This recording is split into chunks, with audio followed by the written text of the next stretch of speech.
1983. I should note that Representative Brodamus was president of NYU, which is the home institution of today's speaker. We've come full circle.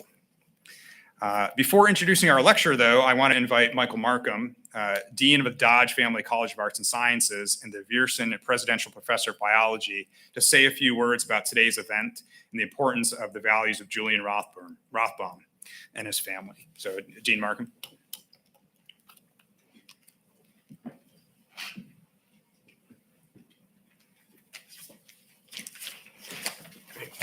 Well, thank you, Professor Crespin. Good afternoon, and thank all of you for joining us this afternoon.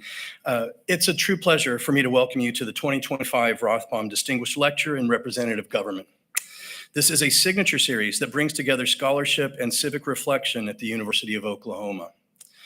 Every other year, these lectures explore the role of representative institutions in shaping democracy, and they are later published by our partners at the University of Oklahoma Press, continuing a legacy of thoughtful inquiry and public dialogue. This series honors the vision of Julian J. Rothbaum, whose lifelong commitment to public service and education continues to guide our work. He believed deeply in two principles that remain central to OU's mission today: the essential connection between education and public service in a representative democracy, and the vital importance of active participation by citizens in our public life. Those ideals are as relevant now as they were when this series began more than 40 years ago, and to echo Professor Crespin, perhaps more so now than ever. The Rothbaum Lectures were endowed in 1983 by Mr. Rothbaum's wife, Irene, and their son, Joel Jankowski. Their generosity and leadership continue to sustain this program. Joel earned both his undergraduate and law degrees here at OU, and began his career in public service as a legislative assistant to Speaker Carl Albert. His work reflects a lifelong dedication to civic engagement and thoughtful leadership, values that truly define this lecture series. On behalf of the Dodge Family College of Arts and Sciences, I want to express our sincere gratitude to Joel and to the Rothbaum family for their continued commitment to OU and to the ideals of representative democracy. As the largest and the oldest college at the University of Oklahoma, the Dodge Family College of Arts and Sciences serves as the cornerstone of our university. We teach every OU student, and we account for roughly half of all the credit hours taught across campus. Our college is home to more than 10,000 students across over 60 majors spanning the humanities, natural sciences, social sciences, and professional programs. Our college is leading OU's next chapter of excellence, a chapter defined by discovery, collaboration, and impact. Last year alone, our faculty secured over $37 million in research awards, published more than 1,300 journal articles, and more than 50 books, continuing the tradition of excellence that defines our college. The Carl Albert Center, under Dr. Crespin's leadership, exemplifies this mission beautifully. The center's work is studying government, leadership, and public policy to help us better understand both the challenges and the promise of representative democracy. At a time when civic discourse often feels divided, this series reminds us that meaningful dialogue and scholarship remain two of democracy's greatest strengths. This year's speaker, Professor Maggie Blackhawk, is a renowned scholar of federal Indian law and constitutional law, whose research explores the relationship between law, power, and representation. Her lecture today invites us to examine how the legacies of colonialism continue to shape democratic thought today. At OU, we take pride in preparing students to engage thoughtfully in that world. Every student here studies US history and government, not just to meet a requirement, but to learn how to listen across differences, how to think critically, and how to participate constructively in public life. That preparation is at the core of what strengthens democracy, and it is exactly what the Rothbaum Lecture Series helps us celebrate.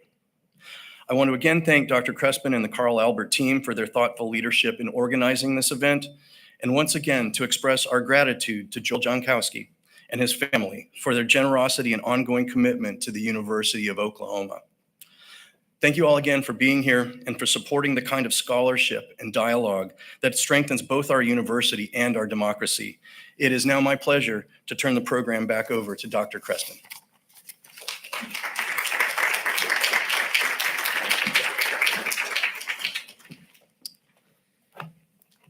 I said in my remarks that the Rothbaum family has done more than establishing this lecture. They've also established professorships across campus. And Dean Markham, he wouldn't admit it because he's too modest, but he was actually a Rothbaum scholar as an assistant professor when his career started here at OU. So, I think it's such a great contribution from the family.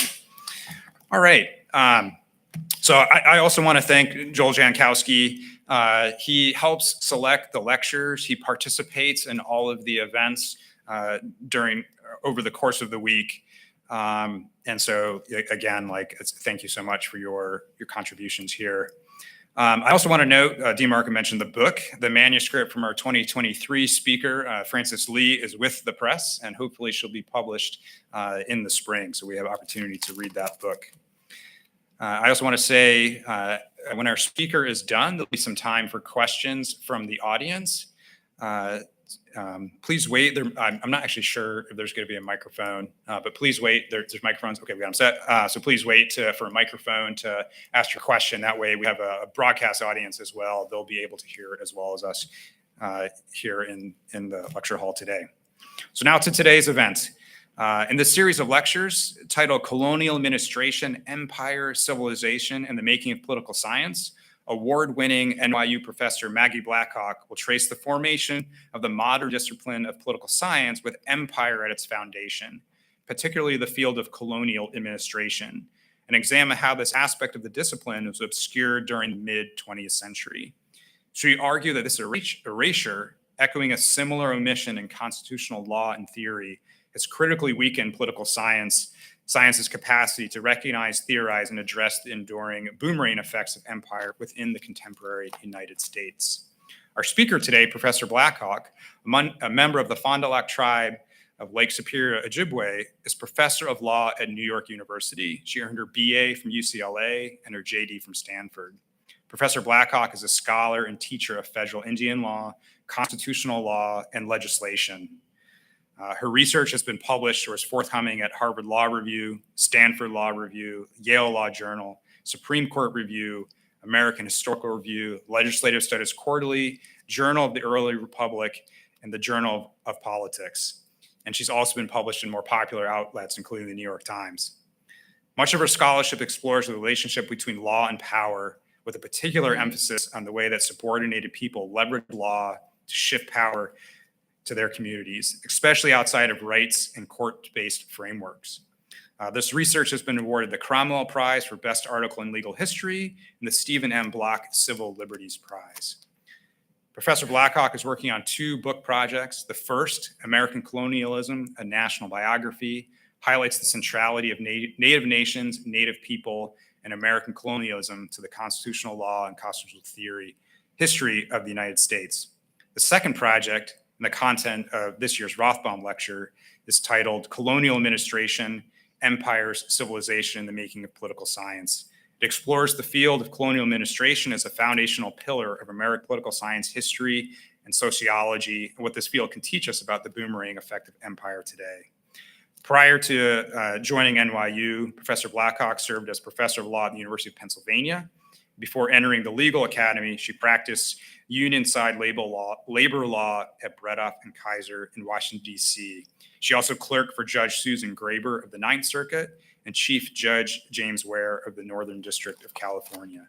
So please join me in welcoming Professor Blackhawk as the 2025 Rothbaum Lecture in Representative Government with today's talk, The Blueprint for American Empire, Indians, Civilization, and American Political Development.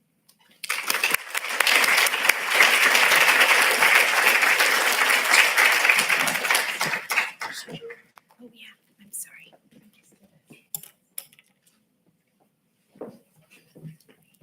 I just need to change the slides out really fast.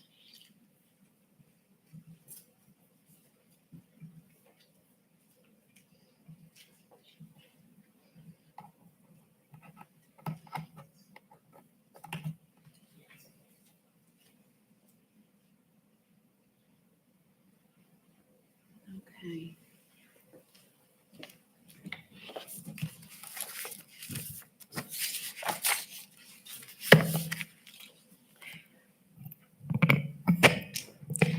So my sincere thanks to Professor Crespin for that overly generous introduction. And my thanks also to the Carl Albert Center. It's been a wonderful day touring and getting to know what is one of the foremost centers of congressional study in the United States. And my thanks also to the Rothbaum and Jankowski family for the invitation. It's really been a pleasure to meet Joel, Carol, and Jill. And I thank them especially for their hospitality, as well as their ongoing support of congressional studies. So over the next 3 days, I'll explore the foundational role of colonial administration and the role that that field has played in shaping the United States, and how in turn the American experiment helped inspire the emergence of colonial administration as a science, as well as a field of practice and study within the US Academy in the 19th century and well into the 20th. I'll close by examining the consequences of this legacy's erasure from both the discipline of political science and the political self-understanding of the United States today. But today, I begin with a puzzle, one found in the tension between two seminal thinkers of representative government, John Stuart Mill and Hannah Fenichel Pitkin. Hopefully you can tell them apart on the slide. A puzzle that will help introduce colonial administration as a concept and a field, and will begin the process of unearthing what was lost with its erasure. In Considerations on Representative Government, published in 1861, John Stuart Mill famously declared that the ideally best form of government is representative. His case was not simply moral or deontological, it was also developmental. While he conceded that a benevolent despotism might deliver efficiency and meet basic needs, Mill argued that such governments stifle long-term progress.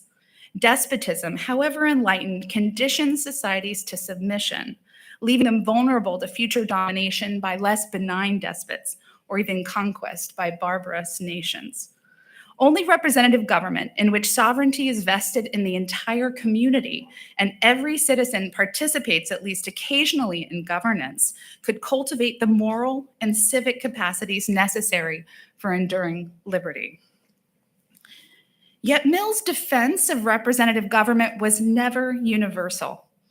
In the very next chapter, he delineated the social conditions or requisites under which such government was, in his view, inapplicable. Peoples he deemed uncivilized required, first and foremost, the lesson of obedience. Representative institutions would merely reinforce their, quote, savage independence, delaying the civilization process, and with it the requisite conditions for self-government. For these societies, Mill argued only vigorous despotism could provide the kind of tutelage necessary to prepare them for self-rule. And this was not merely a theoretical claim. It was a justification for colonial rule by, quote, delegated administration, not by representative legislators. Mill envisioned these delegated administrations as intermediate bodies, expert, apolitical, and morally committed to the betterment of their subjects. Such governance, removed from the turbulence of metropolitan politics, would be more focused, more informed, and ultimately more just. It was, he claimed, the best form of rule available for societies not yet capable of governing themselves. Scientific government by administrative technocrats rather than representation. These views were not abstract. Mill had spent most of his adult life, over 3 decades, as a colonial administrator for the East India Company, eventually rising to chief examiner. His father, on the right side of the slide, James Mill, never having visited India, had nonetheless authored a 6-volume history of British India and was later appointed to a senior role in the company. John Stuart Mill thus developed his political philosophy, not in spite of, but through his deep immersion in colonial governance. Even in On Liberty, published in the months after the company's dissolution in 1858, Mill maintained that despotism is a legitimate mode of government in dealing with barbarians, provided the end be their improvement. Mill's thought helped lay additional intellectual groundwork for colonial administration as a formalized field. For decades, the disciplines of history, sociology, and political science took colonial administration seriously, treating it as a key pillar of statecraft. It was a particular focus of the early development of the discipline of political science in the United States. The first president and vice president of the American Political Science Association, founded in 1903, were scholars of colonial administration. APSA founding president Frank Goodnow, on the left, drafted a manuscript on the field which was never published, but one he used to teach his classes at Columbia on colonial administration.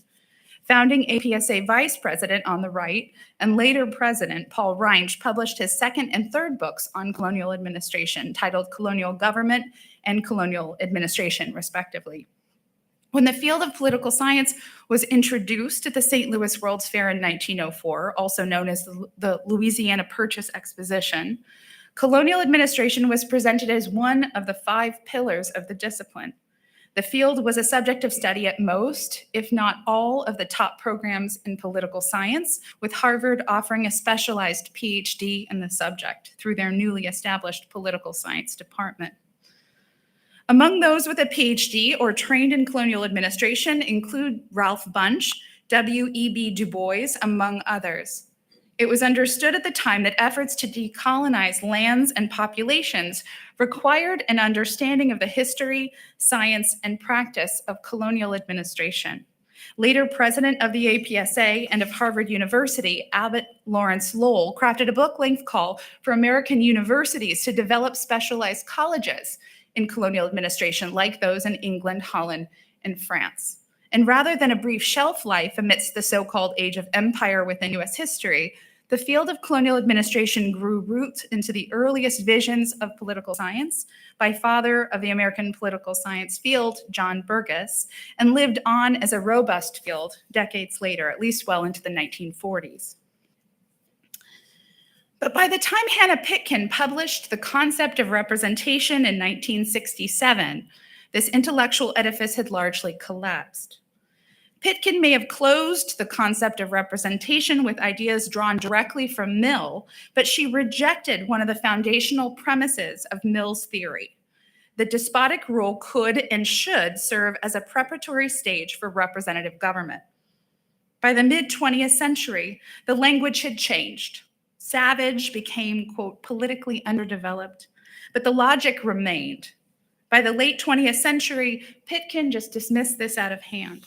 Despotic rule, she argued, was, quote, deadly to political growth. The claim that a dictator or monarch could be more truly representative than elected institutions if only they ruled in the people's interests was to her a dangerous sleight of hand. In the modern context, such thinking bore another name: fascism. Pitkin pointedly criticized theories that equated representation with alignment between rulers and the ruled, regardless of how that alignment came to be. Under this logic, Pitkin observed, even Hitler's claims to legitimate representation would be satisfactory. She insisted instead that representation requires accountability, and specifically accountability to those who are governed. Colonial administration, she observed, such as that practiced by the East India Company of Mill's time, was not actually accountable to the Indian people it governed, but to the British Parliament. Trusteeship was not representation, even if well-intentioned. Governance that was unaccountable to those who were governed was despotic. In Pitkin's view, government could not be representative unless it was both responsive and accountable to those it governed. There was no halfway, there was no period of preparation. Theories of tutelage, trusteeship, or administrative despotism were no longer satisfactory, even as a requisite to later forms of representation. Political development, if it was to occur, must begin with those systems of representation and not be postponed by rule from above. Thus, between Mill's considerations in 1861 and Pitkin's The Concept of Representation in 1967, the dominant paradigm of governance shifted dramatically. What was once theorized as a rational and even necessary mode of political development, colonial administration, was now summarily condemned as fascism.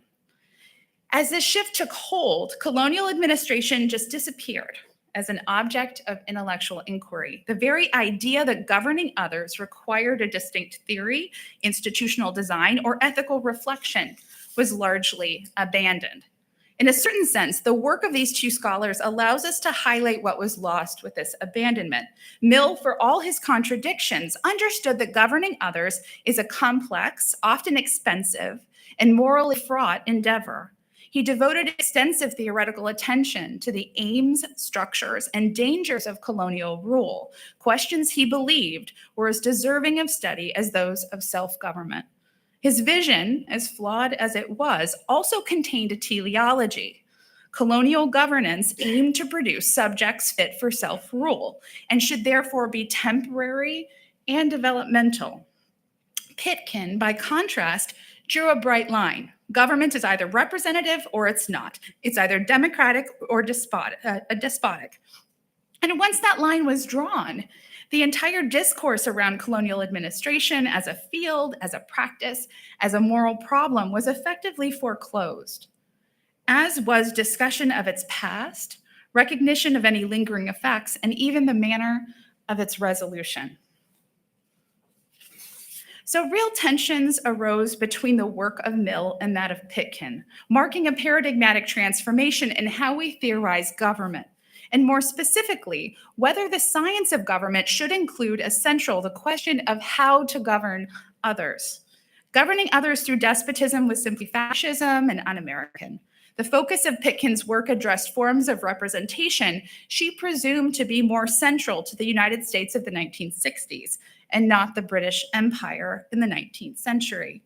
Most likely, even Pitkin herself would brush away any, quote, tension between these two seminal works as a reflection of their authors' very disparate positions within two very different political contexts, particularly divergent imperial trajectories of Britain and the United States. Mill might be canonical in his theorization of representation writ large, but many would argue that the aspects of his work rooted in despotism and savagery simply have no real application to the modern United States. If we presume that the political context of the 19th century Britain and the 20th century United States, Pitkin was correct to focus on the aspects of Mill that remain most central to modern government and to disregard the rest. Why not background the often racialized and despotic, seemingly anachronistic views of a bygone era? My lecture today aims to unsettle the presumption that colonial administration was not central to the United States, both at the time Pitkin authored concepts of representation, as well as within its overall development from the founding onward. Colonial administration as a field of expertise and study was just as vitally important in the US as it was in Britain of Mill's lifetime. It remained equally important in the US of Pitkin's lifetime. With that unsettling, I hope to reveal a blind spot within the field of political science, a blind spot that prevents political theorists as great as Hannah Pitkin from seeing the scope of the US government, even governance right in her own backyard, as well as the complex development of that government over time, including many characteristics and features that we still live with today. This blind spot was importantly one that Pitkin's political science predecessors, even the founding figures of the discipline that I've introduced, did not have, but rather one that scholars of American politics have been living with only for the last 60 to 70 years. Along the way, but with particular emphasis in my final lecture, I hope to reveal the ways that the costs of this erasure now outweigh the benefits, not simply for the discipline or our theorization of representative government, but for the ability of the United States to govern at all. My lecture today will proceed in two parts. First, I'll address the reality of the United States and the world into which Pitkin wrote, before turning to describe the development of US government from before the founding and onward, and the centrality of governing others, especially through forms of colonial administration similar to that described by Mill, to the political and constitutional development of what would become the United States in the 20th century. The science and art of governing others, what Mill and others would come to call colonial government and colonial administration, had as much, if not more, centrality to the development of representative government in the US as it had in Great Britain.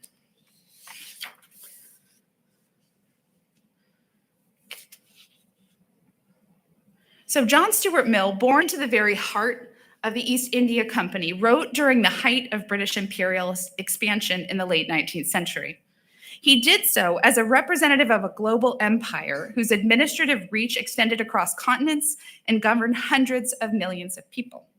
From this vantage point, the theory of colonial administration was not ancillary, it was central to the question of government itself. In contrast, the conventional narrative about the United States tells a very different story. Born in revolution against colonial rule, the US is often imagined as an anti-colonial nation by definition, one that rejected the logic of empire and had little use for the theory or practice of colonial governance.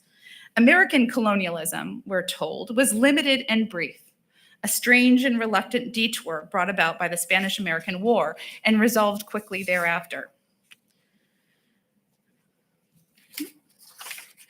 By 1967, when Pitkin published The Concept of Representation, this narrative suggests that colonialism had become someone else's problem, something happening over there in Africa or Asia. Pitkin herself, writing from Berkeley, as the first woman appointed to a tenure-track position in her department, did so in an era when decolonization movements around the world had gathered momentum around self-determination and independence, even if they had begun to stall.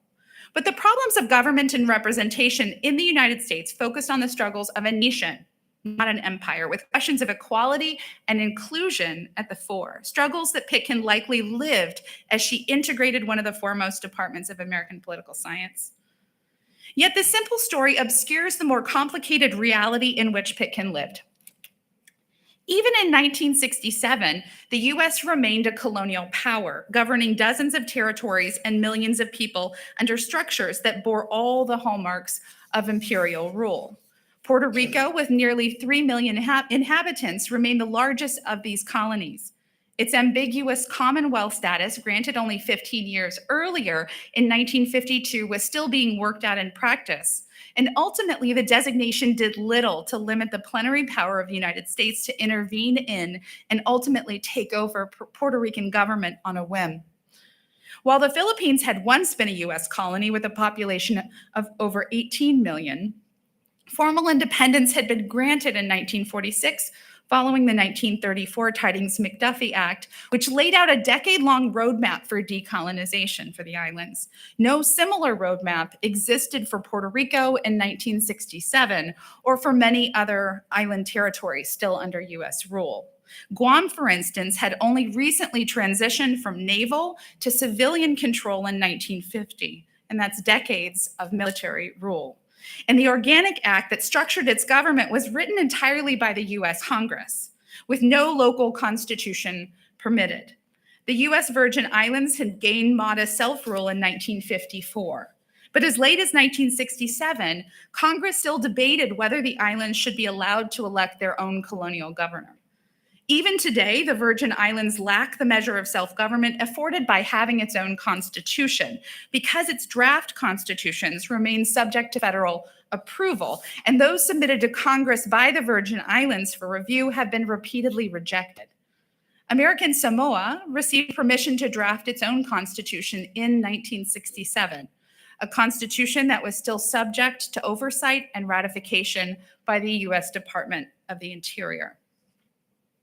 Meanwhile, former trust territories such as Hawaii and Alaska had been incorporated by Congress as states in 1959, an act of formal inclusion that masked ongoing colonial dynamics, particularly for indigenous populations.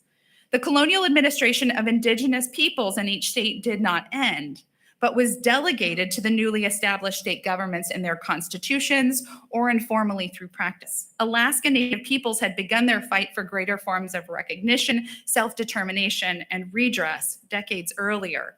But they achieved certain forms of redress as well as more empowering forms of colonial administration in the Alaska Native Claims Settlement Act, passed just 4 years after Pitkin published her Concept of Representation in 1971. Native Hawaiians, or Kanaka Maoli, continue their struggle for recognition and self-determination today. Profound shifts in colonial administration occurred even in Pitkin's very backyard. And the shifts in colonial policy, as well as the struggles and strategies of resistance by Indigenous people, whether in Alaska, Hawaii, or the continental US, revealed the deep continuities of American colonialism. In the decades leading up to Pitkin's publication, the US pursued what it called a policy of, quote, termination with respect to Native nations. Presented as a form of decolonization, this policy aimed not at independence or self-determination, but at incorporation, folding Indigenous lands and governments into the legal and political framework of US statehood, similar to the efforts to incorporate the territories of Hawaii and Alaska into the Union as states. From the late 1950s and into the 1960s, the US would terminate federal colonial administration over these Native nations one by one, including over hundreds of Native nations in California, and many specifically in the San Francisco Bay Area that housed UC Berkeley. Earlier forms of US colonial administration, embodied in the Indian Reorganization Act of 1934, had attempted to promote Indigenous self-governance through federally approved constitutions, mirroring the congressional process that granted independence to the Philippines in the same year, and even the admission for the states, or the territories as states, decades earlier. But just a few decades later, by the 1950s and 60s, federal policy had shifted decisively.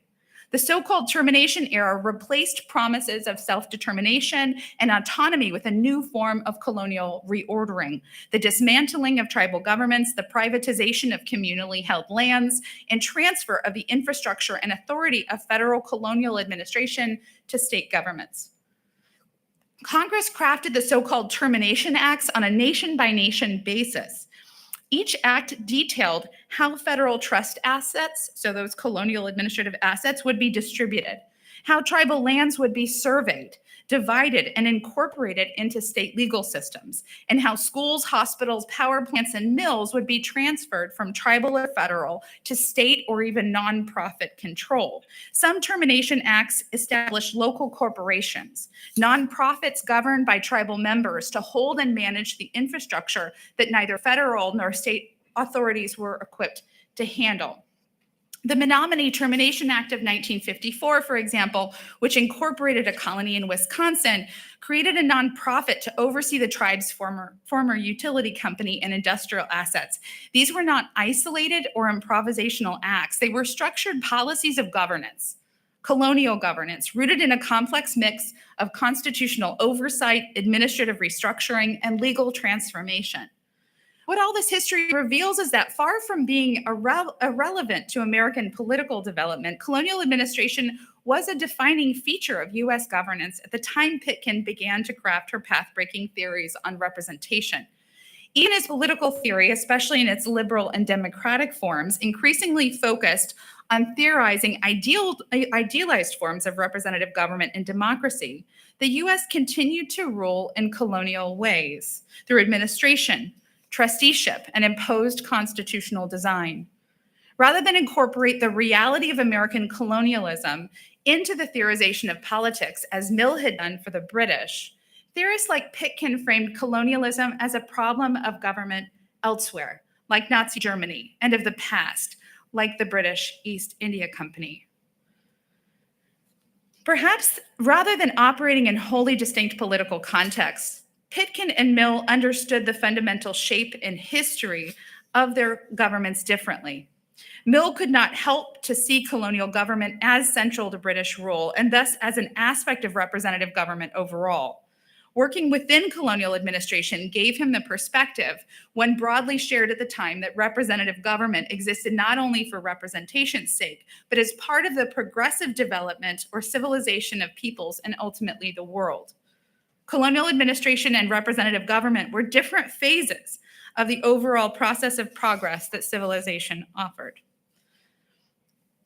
By 1967, Pitkin joined a wave of scholars that took the nation that the United States had become by the latter half of the 20th century for granted. These scholars moved away from the historical and comparative methods embraced in 19th century political science and toward the nascent linguistic tools of analytic philosophy. Wittgenstein and other philosophers of language provided a foundation for Pitkin's theory of representation that avoided the past and present realities of the United States. The US of Pitkin's theorization was idealized rather than a national vision rooted in the reality of US government or perhaps any government over time. Thus, she was able to contrast the United States, which was, quote, usually regarded as representative, with, quote, imposed colonial administrations, which are not usually so regarded. The US of 1967 was, on balance, more representative government than not. Colonial administration, to the extent that it was recognized at all, was only a small part of the US government, and only a small minority of the total US population fell under its jurisdiction, no doubt. But to the extent that the modern academy has followed within Pitkin's footsteps, essentially, they've taken these areas and started to study them only piecemeal. So to the extent that they see them at all, they start to study these areas only as small geographies, as separate governments. The images you see on the slides are rarely brought together. They instead fall between specializations, diplomatic, native, and international history, as well as belie traditional divisions of geographies and periods. The laws that regulate these areas are also usually studied in isolation. Federal Indian law, the law of the territories, treaty law, the war power, and the plenary powers doctrine. And these legal fields are often described as, quote, incoherent, shifting unpredictably with the whims of federal policymakers, and even problematically called schizophrenic by justices of the US Supreme Court. American colonialism is certainly not understood as a field of inquiry for American politics and even political theory. Comparative political science might study colonialism globally, but less so domestically. These governments always seem to fall between the disciplinary cracks. Recently, however, legal historians, Professor Laurie Benton chief among them, have called for scholars to build a legal history of American colonialism writ large, and to study this legal and constitutional history within the global history of empire and imperial constitutions. I join these scholars, and in recent work, I've begun to bring together in a comprehensive way the legal histories of American colonialism over Native peoples, with colonialism over non-Indians during domestic expansion, as well as overseas colonization. And I also bring together the legal histories of imperial subordination with those of the advocacy, empowerment, and vision of colonized people. Bringing together these legal histories under the banner of colonialism and seeing them collectively was quite revelatory, particularly in the way that it brought to the fore unexpected continuities that could begin to make sense and simplify those areas of law and history that are often seen as disparate and incoherent without an organizing logic. Working more capaciously, allowing the frame of colonialism to come to the fore, also offered distinctive forms of periodization. So rather than focusing solely on the laws and histories of Indian country and those shifting whims of federal policymakers, I began to see the interplay of these laws and histories with broader histories of American colonialism, including Western expansion, overseas colonization, and even colonialism globally.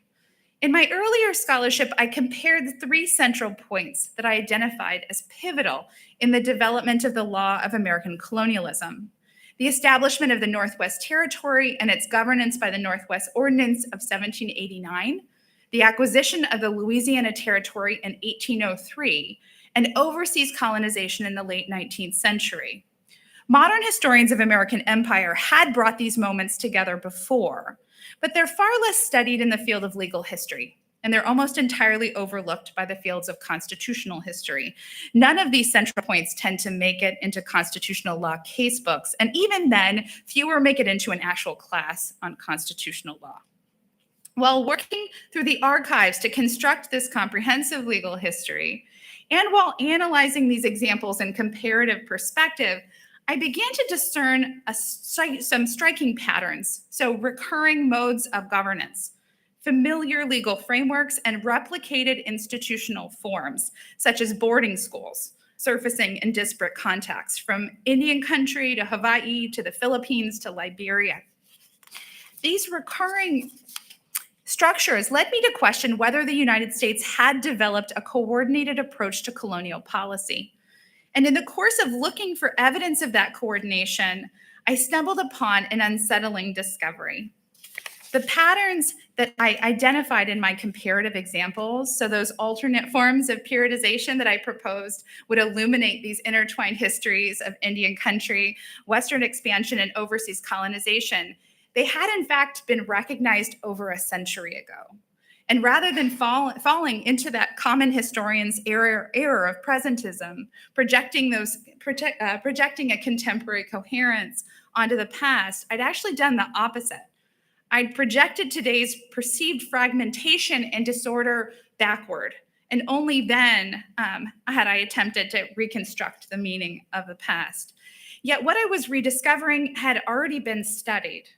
The colonial technologies, including diverse modes of governance, institutional forms, legal architectures, ideological justifications, and historical narratives, had long been treated as part of a unified, even deliberate American colonial policy. The man in the photograph is Professor Albert Bushnell Hart. Bushnell Hart was one of two faculty to teach American history at Harvard University in the late 19th century. And this was at a time when American history was an amalgam discipline of political science and history. They were two things brought together. Bushnell Hart specialized in US and constitutional history. He would go on to found the Harvard Department of Political Science and to serve as president for both the American Historical Society, or American Historical Association, and the American Political Science Association. In 1901, Bushnell Hart published a collection of essays titled The Foundations of American Foreign Policy, in which he assembled a broad array of examples from American colonial practice to reperiodize US history around themes of expansion and colonial governance. As scholars of colonial administration have long observed, the United States that Pitkin was analyzing in 1967 did not emerge fully formed, stretching from sea to shining sea, nor was it from the outset predominantly representative or democratic. Rather, the exceptionalist ideal of America was constructed incrementally, territory by territory, colony by colony, through centuries of expansion, conquest, administrative control, and imposed governance. From the Northwest Ordinance and the incorporation of Louisiana and Oregon to the annexation of overseas colonies and the layered colonial bureaucracies of the 20th century, the American project was never purely democratic. It was also imperial, managerial, and frequently authoritarian in form. Political scientists, in both documenting and participating in this history, trace the origins of American governance to these imperial foundations. And from those roots emerged the discipline of American political science itself, a field that from its inception placed colonial administration at its core. So these domains, ones that I saw as disparate, Indian policy, territorial governance, and overseas colonies, were not historically treated as disparate or even incoherent.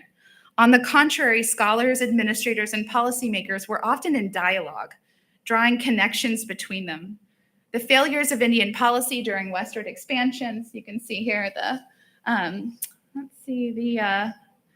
colonies of American Indians go all the way towards the bottom. So colonization as a process started long before, had spurred on the development of new strategies in the late 19th century, including the comparative study of colonial governance as practiced by other imperial powers such as Britain, France, and the Netherlands.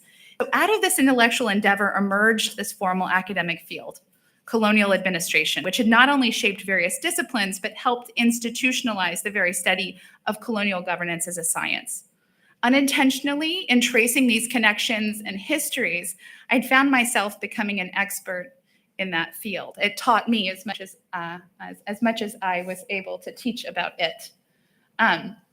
Here, of course, you get very few jokes and talks about colonialism, but I'm particularly in love with the recalcitrant colony of Utah. So I always have to identify that one. A recalcitrant, always be a recalcitrant colony. Unlike many modern political scientists, scholars of colonial administration fully grasped the magnitude of US territorial expansion in its first century. From 1783 to 1899, during which the nation grew to more than 4 times its original size, adding 2.9 million square miles to an initial 900,000. This staggering increase amounts to an average of 25,000 square miles added annually. And these acquisitions did not occur gradually, but in vast territorial transfers that with a single treaty or statute could double or even triple the size of a country with the stroke of a pen. Late 19th and early 20th century political scientists recognized that such expansion demanded far more than simple cartographic adjustment. It required the creation of extensive government infrastructure and a continuous process of innovation in administrative practice. Incorporating new lands and critically new peoples into the national framework was not merely a legal or geographic act. It was a formidable administrative undertaking. Mapping and surveying the territory was really just the beginning. The US government also had to establish mechanisms through which these newly incorporated populations could be governed, often without their consent. Scholars of colonial administration understood that this was not an organic or voluntary process. Expansion meant conquest. It brought peoples into the Union by force, and governing them required forms of power that diverged significantly from those rooted in consent, representation, or mutual agreement. As theorists like John Stuart Mill acknowledged, governance by force necessitates a more expansive, intrusive, and durable administrative apparatus than governance by persuasion. It was precisely this kind of infrastructure, one suited to colonial control, that underpinned the American project of expansion. And it was the subject of rigorous study by those engaged in the science of colonial rule. So as I mentioned in earlier work, I've begun to study these forms of colonial administration that influenced the shape of the United States quite literally and motivated its forms of government and ultimately laid the foundations for the constitutional order that we live with today. One of the most consistent forms of American colonial administration that I've observed is that of the blueprint for empire laid by the Northwest Ordinance that became stable constitutional doctrine, applied again and again to further the American colonial project. It was used as a guide during Western expansion for the admission of states. It structured overseas colonization, and it even laid the groundwork for the legal frameworks of self-determination passed by Congress for Native and other colonized peoples in the early 20th century. So the Indian Reorganization Act, the statute that still regulates the government-to-government relationship between Native peoples and the US today, was passed by the same Congress, months apart from the Philippine Independence Act. And these two pieces of legislation shared features. So the blueprint for empire, like many forms of colonial policy, actually predated the founding of the United States Constitution. The colonists borrowed and shifted and modified British colonial administration.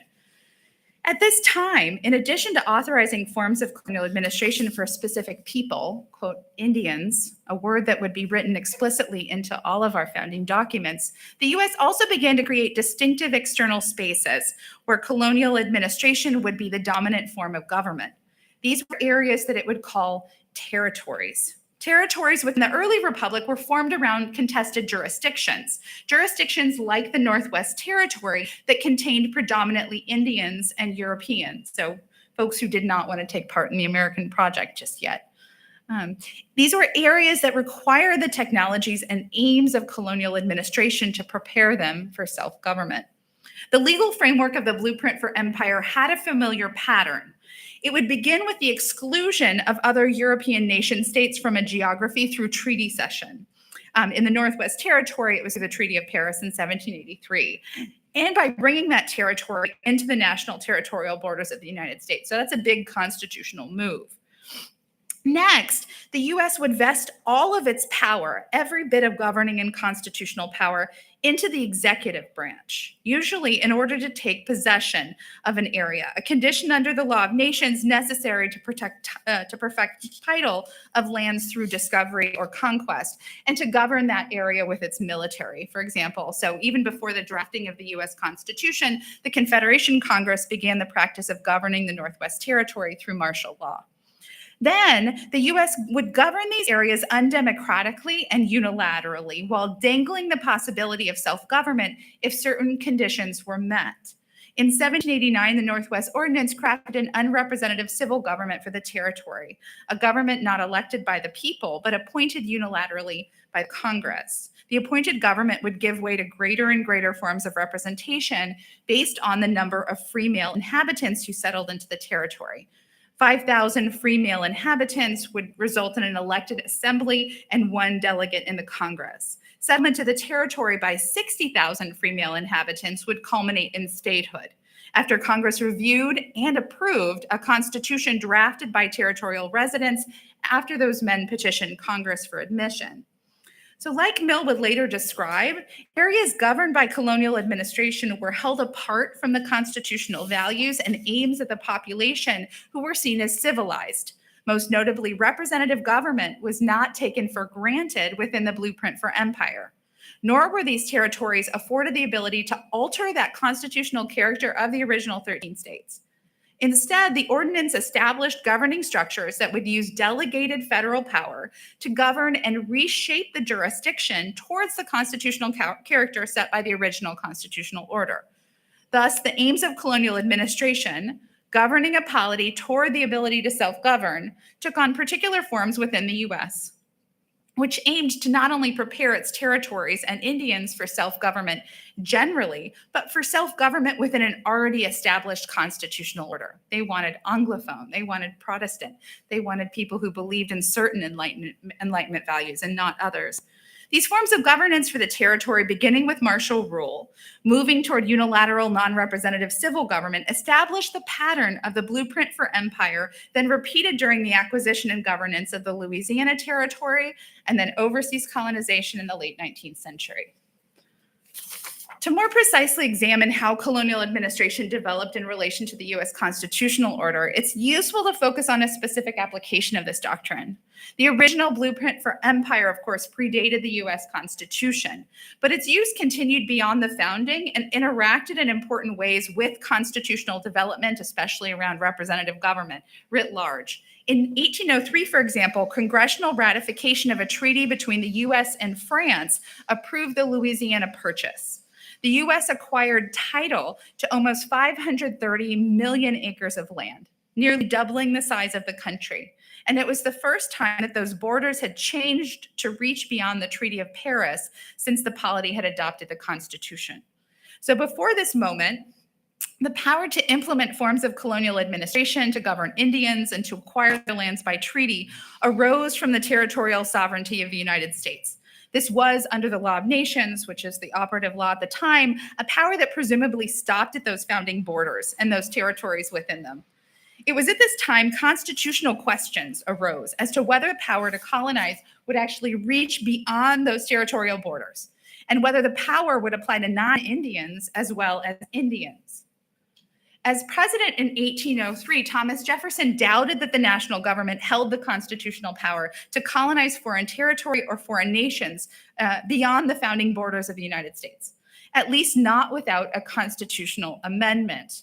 In the case of the Louisiana Territory, these were lands predominantly governed by non-Indians in the South and Native nations in the North. Amidst negotiations between the United States and France, President Jefferson raised concerns privately that the national government lacked authority to even acquire by treaty or other means foreign territory or foreign nations, nonetheless govern these lands and peoples unilaterally through delegated administrative power. The problem presented was one at the heart of why colonial administration existed. The inclusion of new peoples and lands into an existing government could destabilize that original order. The concern was that bringing foreign lands into the Republican structure of the United States Constitution without first bringing these peoples into the constitutional character of the original polity could dilute the power of the original polity. It could actually change its character entirely, as Jefferson lamented.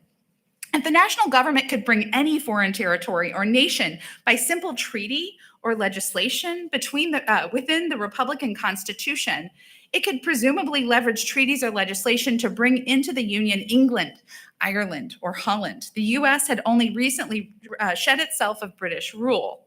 How could it consent to a constitution that allowed foreign states to join the United States through treaty?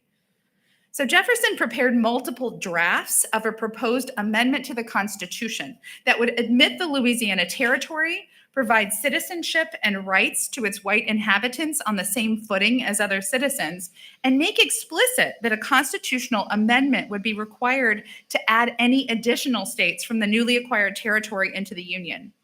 For Jefferson, the proposed amendments would properly apply the principles of liberal constitutionalism, so this is an empire of liberty and not just an empire, to resolve concerns raised by the Louisiana Territory. The power to govern those lands and people would be enumerated. It would resolve problems of consent on both sides, and it would clarify the relationship between these new lands and peoples and the Constitution. But as we may know, as I hope we all know, the amendment process envisioned by Jefferson never took place. We don't have to have a constitutional amendment every time a state comes into the Union. Pragmatism pushed Jefferson away from the principles and process that govern the Constitution and towards a longstanding practice of colonial administration, rooted in a constitutionalism that allowed for quotidian treaty law, treaties formed with civilized governments like the French only, to incorporate those borderlands and restrict citizenship by race. And the blueprint for empire and its distinctive constitutional status did not stop at Jefferson's private reservations raised during the treaty process. The Congress actually went on to further debate and exercise the power to colonize these lands and peoples. And rather than resolve those lofty constitutional controversies through Republican constitutional principles, Congress supported unbridled executive and military power, martial law, and forced colonial government. On October 31st, 1803, Congress passed a bill allowing the president to, quote, take possession of and occupy the territory, and enabling him to use, quote, any part of the Army and Navy to facilitate that occupation and possession. The bill authorized the executive branch and delegated to it all of the power of the military, civil, and judicial branches exercised by the officers of the existing government. This was delegated, administrative, unrepresentative government. In other words, colonial administration. 5 months later, President Jefferson signed into law an act erecting Louisiana into territories and providing for the temporary government thereof. As titled, the law split the land ceded by France into jurisdictions. Orleans, located below the 33rd north latitude line, which later became the border between Arkansas and Louisiana above. For Louisiana, the act established a civil but unrepresentative government, appointed entirely by the President of the United States. The northern portion of the Louisiana Territory, governed predominantly by Native nations, was subject to the blueprint for empire, those forms of colonial administration that had been established by the Northwest Ordinance. Of course, it was difficult to argue for a Republican liberal constitutional rule, temporary or not, that put to the side representative government and allowed unilateral executive and military power over non-consenting populations. Concerns were met with arguments that sound very similar to Mill's, that the Constitution, those liberal ideals, simply did not apply to foreign lands and peoples. These were the same arguments that had long justified European colonialism writ large. One senator argued for the power to govern Louisiana by conquest. Others, including the territorial governor appointed by Jefferson, argued that the residents of Louisiana were, quote, next to a state of nature and unable to participate in Republican self-government. These foreign territories required a doctrine whereby they must pass through varying stages of progress before definite privileges were granted to them. Thus, the U.S. Constitution would split, with one face for the governing polity and the other for its colonies. The Louisiana Purchase, as John Quincy Adams and others had feared, set bad precedent. The United States repeated that process again and again as it expanded across North America. And only when the territory was deemed assimilated through those processes of colonial administration, unilateral federal government for decades, would government by delegated administration end? And would Congress approve the petition for admission as a state? Thus, representative democracy and that Constitution did not reach into these territories. Instead, this other approach of colonial administration, the exemption of liberal principles, resolve those difficult questions of dispossession, incorporation, and assimilation, and then statehood through the claim that that constitution, those ideas just didn't apply to the periphery, and that the distinctive constitutionalism of these areas and peoples allowed forms of colonial administration, unrepresentative government, and unbridled executive power not seen elsewhere in the country. To the extent that reasons were provided at all, this process was rooted in the same view that Mill described. Certain peoples were simply too foreign or too primitive to engage in self-government, specifically Indians and certain non-Indian residents of the territories. Thus, the character of those colonized people themselves demanded a distinctive form of government. Outside of Indian country, the Constitution of American colonialism was largely accepted as temporary. In the main settlement of these areas by US citizens, predominantly white, would bring these lands out from under the heavy hand of a colonial administrator and back under the auspices of representative government and liberal constitutionalism. We're getting back to the recalcitrant colony of Utah because I love it so much. The presence of racialized and non-English speaking communities across the West required variation in colonial strategies. Federal oversight and territorial government in these areas became a process through which these foreign communities could be overwhelmed by settlement, assimilated, or destroyed. The national government withheld statehood from certain territories and instead imposed forms of colonial administration on non-white, non-Anglophone, and importantly for the Mormons, non-Protestant states for longer periods than others in order to civilize them into the Union. Communities subjected to territorial administration, like the Mormons of the Utah Territory, objected, and they objected in constitutional terms. They tried to bring those constitutional principles into these areas, but those objections went unheeded. This was a distinctive form of government that was demanded by the areas themselves. Expansion not only led to distinctive constitutional order for these areas, it also shifted the mythic forms of federalism that we imagine today, with strong states' rights and a limited national power. As Lucius Q.C. Lamar, then Secretary of the Interior and later Supreme Court Justice, remarked in 1887, in 1789, the states were the creators of the federal government, and in 1861, the federal government was the creator of a large majority of states. And what Lamar didn't reflect upon was how the federal government created these states through top-down, unrepresentative, delegated administration, colonial administration. Louisiana Territory lands, acquired in 1803, became the state of Oklahoma over 100 years later in 1907. So the history of colonial administration in the United States not only reveals the structures imposed upon certain populations, but it also illuminates these alternative political trajectories foreclosed in the development of American constitutionalism. The US government did more than subject particular groups to distinct and often exclusionary forms of government, including unrepresentative regimes and colonial administrative apparatuses. It also designed the American constitutional order in ways that would continue to marginalize these populations even after their formal incorporation into the polity. Consider, for instance, the often overlooked episode of the proposed state of Sequoia. In 1905, indigenous nations within Indian Territory convened a constitutional convention, drafted a constitution, and garnered widespread support among Native residents for a petition seeking admission to the Union as a sovereign state. This movement unfolded, of course, under the looming threat of a federal dissolution of tribal governments. Yet it represented a compelling alternative vision for post-colonial governance, one in which indigenous nations might enter the Union on their own terms.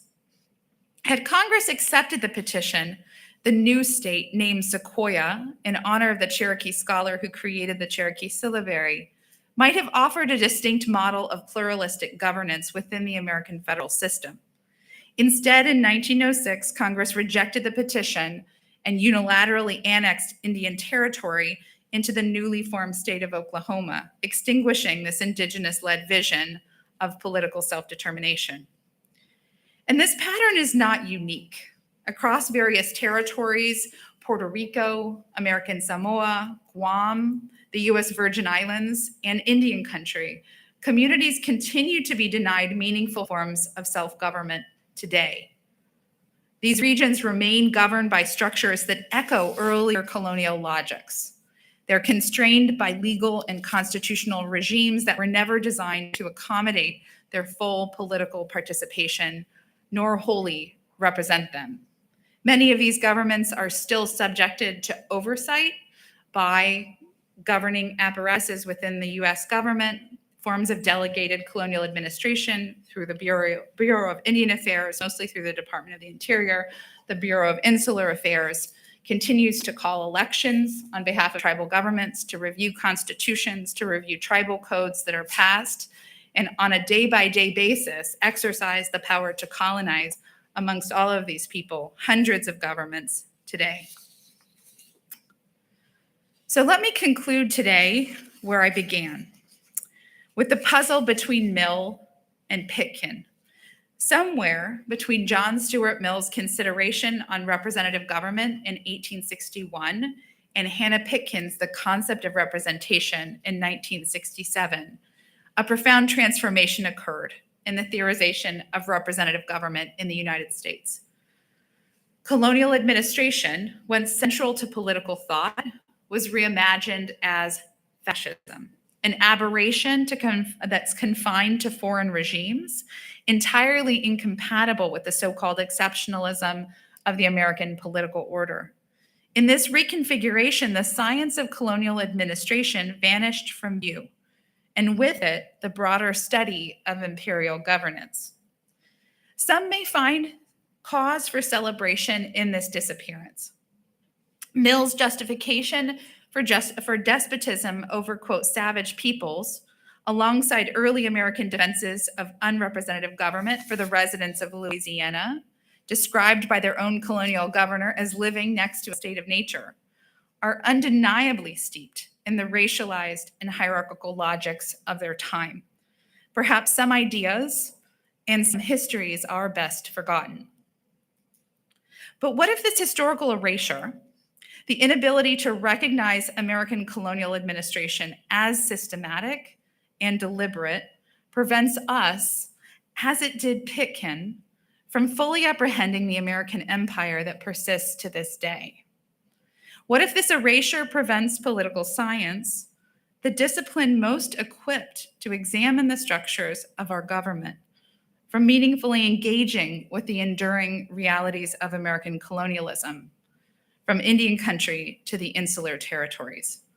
What if it blinds us to the central role that these modes of governance have played in the construction of the US state? And more provocatively, what if the constitutional forms and administrative techniques born of colonial governance continue to shape the US government today? What if, by erasing the study of American colonial administration from political science, we've lost the conceptual tools and even the language necessary to recognize how these colonial logics endure and indeed return within contemporary governance, like a boomerang circling back to strike at the heart of the constitutional order? So I'll end there today, but I look forward to your questions.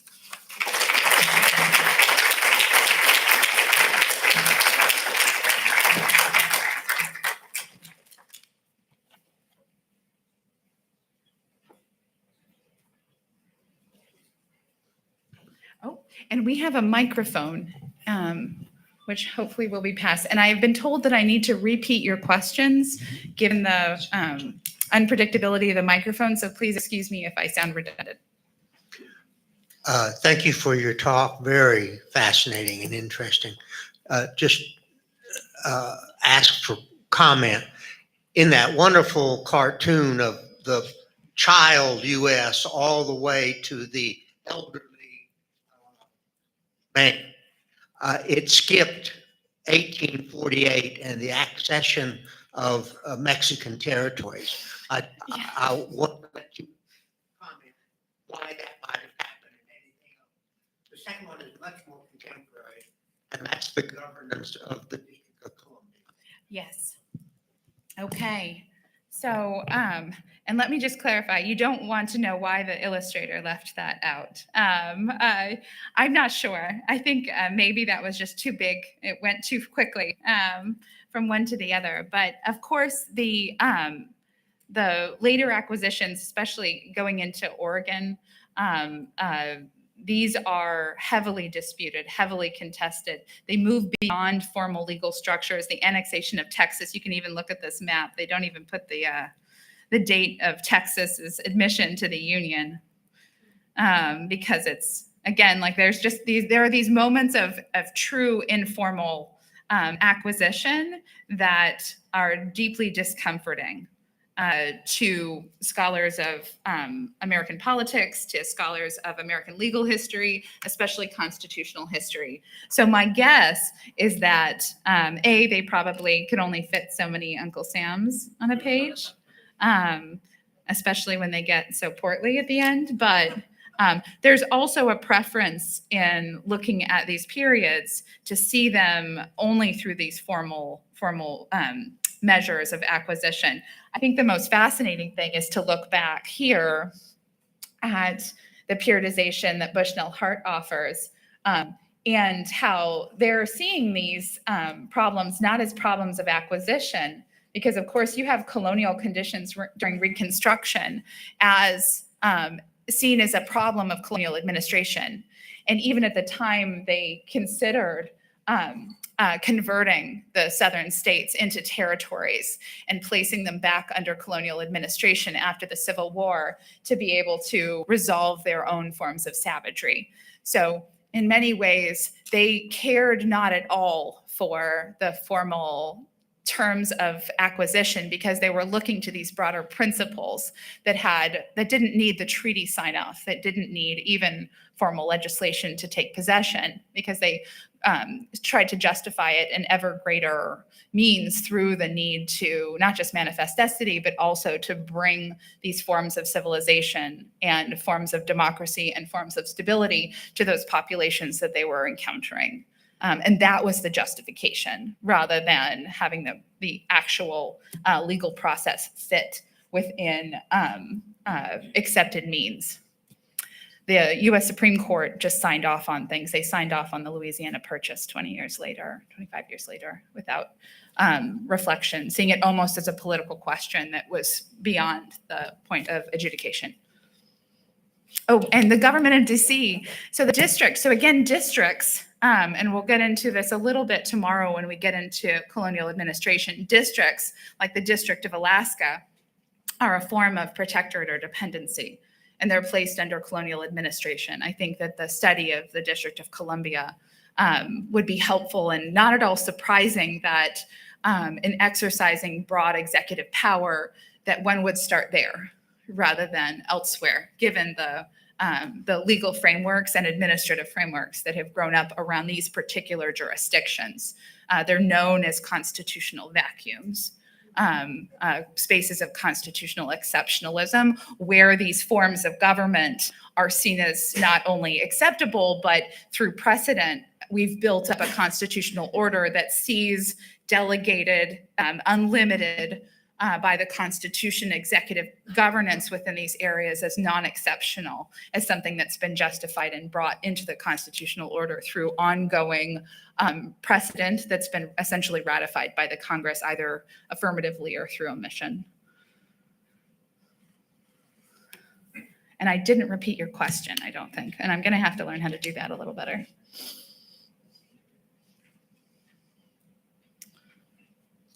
Hello, thank you so much, Professor Blackhawk. My name is Luis. I'm a Native American Studies student here at OU. I also am part of the debate team as well. I give that background just to sort of ask a question related to what you were talking about before, that this was less about getting land, but more about colonizing peoples, right? Accumulating bodies and all those sorts of things, right? Civilizing the land and the people as well. All of that to say is, do you see a similar sort of like instance of this occurring within our modern day, right? You were sort of referring to it as a boomerang, right? In the sense of trying to minimize people's freedom of speech when it comes to concepts like of today, like Israel and genocide and all these sorts of things, Turning Point USA being right outside, and these sorts of and people being arrested a lot of the times for those civil discourses, right? Do you see a sort of similarity with that sort of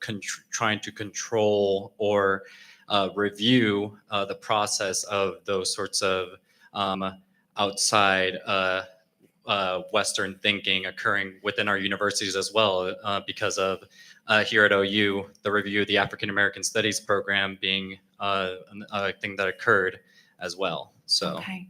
that's sort of my question. Yeah, so, I hate to get too much ahead of myself because the next two talks, one tomorrow is about colonial administration as a field, and then the following one, I get more into the conversation about boomerang, but I'll try and foreshadow that a little bit without getting too deeply into it. And it's somewhat technical. I think there are ways that when I think citizens of the U.S., residents of the U.S., tend to categorize forms of oppression similarly, and they tend to see those solutions through hammer and nail, most often through the very simple framework of the civil rights era, or at least the oversimplified version of the civil rights era that we end up telling ourselves, that there's a constitutional order in the U.S. that has rights in courts at the center, that has forms of constitutional protections for citizens, hopefully non-citizens as well, that courts are going to enforce that, and there are rights claims that need to be protected.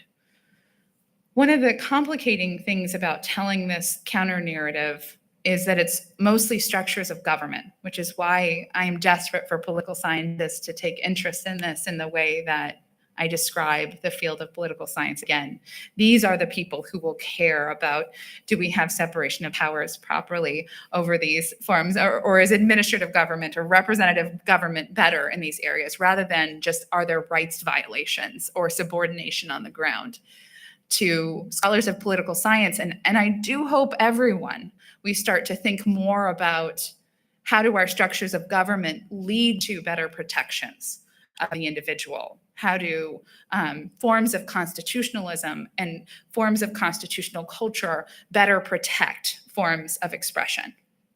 Rather than, I have a constitutional right that I'm going to presume that a court is going to enforce for me, especially around speech. So the story that I like to tell is one about Puerto Rico, as well as about Indian country.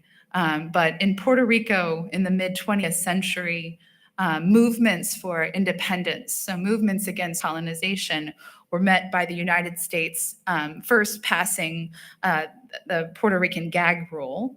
So the colonial government actually outlawed expression of efforts at independence, even displaying the Puerto Rican flag. And efforts at nationalization were met with the U.S. bombing its own citizens with the military for the first time in history, at least intentionally. And similarly, in Indian country, and this is the early 20th century in Minnesota, where Indian agents seized tribal newspapers. They seized the printing press of Native people who were trying to print constitutional objections to the Indian service. Those Native people brought a claim for seizure, a theft claim in state court, because none of those people believed that they had any rights within that system, that there would be any court that would enforce a constitutional right to speech. Instead, they fought for an administrative solution, which was the ability to elect and fire their Indian agent. They wanted to limit administrative power. They saw independence in Puerto Rico, strong structures of government, strong local structures of government. They fought for Commonwealth status, even though it was not at all what it was meant to be. But those structures of government, as technical as they were, as boring as they are, were the things that protected them. Not a court, not a complaint, not a presumed right, but a political constitution that they would enforce through fury and resistance. That is the lesson I would offer, less in the sense of let's all track the boomerang. I hope we do, but I hope we also learn lessons about government and resistance from our own history, not in the sad way of looking at the US is doomed, it's always been authoritarian, but instead of seeing we have an incredible history of resistance to unlimited executive power. And it is there to be studied if only we stop erasing it. And that is what I would hope to offer rather than tracking every single injustice as something to see in the same frame. Thank you. Thank you so much for that rich talk. I mean, I very much appreciated it as a student of politics. And now I even more deeply regret not taking a course with Hannah Pitkin when I was an undergraduate at UC Berkeley. So two very brief questions. First, I think, is it the case that the answer to your question about why political scientists don't take this up? And of course, I'm thinking of Robert Vitalis's wonderful book, Yes. White World Order, Black Power Politics, right? The Birth of American IR, is because American political science doesn't consider this political science, right? I mean, unfortunately, I'm saying that I think that's very unfortunate, but I think isn't that why? And I guess as a student of politics, my question is really, how does your work and work like Vitalis's and work like How to Hide an Empire fit into a rethinking of America and American history, right? So that's the first, and what America is about. That's the first question. The second question is, as someone who writes about Middle East politics, Yes. I can't help but make the connection between colonial administration and the discourse that we've seen now for many years, and we're seeing right now about Palestine, that Gaza and the Palestinians are not ready to rule themselves, or maybe they're incapable of it, and that somehow there should be a trusteeship with white former colonial administrators like Tony Blair and perhaps Jared Kushner running the affairs of Gaza. So could you make that kind of a connection as well from the research that you've done? Yes. No, thank you for those questions. So I think the work of Alistair Roberts as well as Robert Vitalis, and of course, Immerwahr's How to Hide an Empire are themselves, I think, integral in rethinking US history and trying to bring American colonialism back into that story. I do think that the takeaway of Vitalis's work, and I have much more of this tomorrow, so I hope you come for that lecture. I hate to do too much of it again today, but I'll try and foreshadow it a little bit while dodging going too much into it in the answer to your question. But the reason to see that as political scientists don't study this because they don't see it as political science, I hope you go through these books with me tomorrow because the science is there, and much wiser minds saw this as political science and even saw it as the very definition of nation, because we can't have a nation that doesn't have as its main points the establishment of stable borders and the line around its own population, and what to do with homogeneity, what to do with heterogeneity within its own population.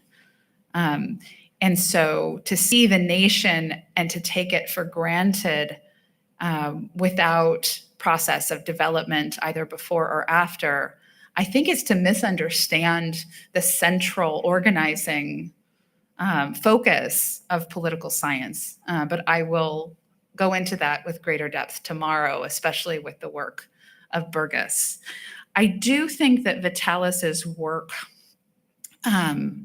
does overemphasize, as I'll also reference tomorrow with Hofstadter and others, the overemphasis of race and racialization within the framework. And the idea that it was race and racialization that motivated these forms of government and understanding of those governments. Of course, racialization is an integral and important technology within colonial administration, but before race and racialization, it was secularism and religion. It was language and culture. It was racialization became part of this process, especially when colonized populations began to convert and they weren't heathen, and such couldn't be put under the same framework. So with respect to broader questions about colonial administration, and this is a question that I think is so important, especially in the times that we're living in, but it's one that I'm going to try to resist. And in large part because the study of colonialism and colonial administration is part of the US. And it's something that the US is engaged in right now. Every day, the government that you support and vote for and are a citizen of. And granted, there are huge sweeps and differences to what's happening elsewhere versus what's happening here, but I see far too often efforts to drive the focus of our understanding of colonialism towards either the past in the US or elsewhere in the world. I hope that, especially given the political and constitutional events of our time, that we start to see the importance of studying these things domestically. I don't say that we shouldn't see the patterns elsewhere, but that our energy should be directed inward, perhaps just as fervently, if not more so, at the governments that we support and colonize and subordinate with our own participation and citizenship and votes today. And that is because if not, what's happening elsewhere is going to pull our attention today, just like it pulled Pitkin's attention to fascism in Germany, just like it's pulled attention away from these subjects. All we need right now is to bring the center of gravity back into what is the heart of American politics, rather than international relations, which is what Vitalis wrote about, or even public administration, these fields that have been carved off from the heart of the discipline and seen like federal Indian law and territorial law as never part of this core nationalist conversation about what America is. That work, I believe, strongly has to start first before we go elsewhere, because we will always just go elsewhere. And once we get that, my hope is we can start to understand the patterns and those relationships and those technologies as they've grown out from those broader projects. Unfortunately, we are out of time. Oh, no. So I hope to see you all tomorrow, as well as Thursday. But before then, just please join me in thanking you.